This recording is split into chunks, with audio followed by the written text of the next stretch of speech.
আমি সালাম খান সোহেল দেওবক বাজার ব্রিজের উপর থেকে কথা বলছি। আপনারা দেখছেন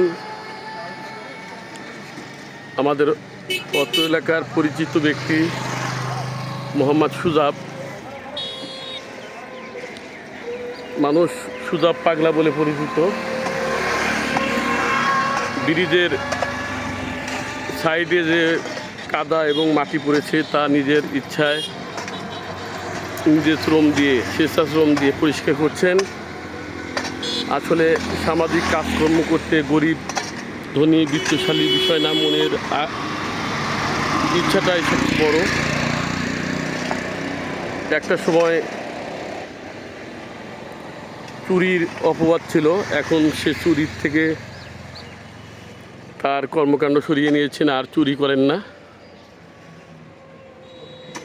মানুষের বাড়ি বাড়ি গিয়ে মানুষের ল্যাট্রিন পরিষ্কার করে জীবিকা নির্বাহ করেন, কিন্তু পর্যাপ্ত কাজ না থাকায় তার দিনপাত ভালো যাচ্ছে না। তারপরেও সামাজিকভাবে এই কাজগুলো করে যাচ্ছেন। আসলে আমাদের সকলেরই তার সাধ্য সামর্থ্য অনুযায়ী এবং নিজের ইচ্ছায়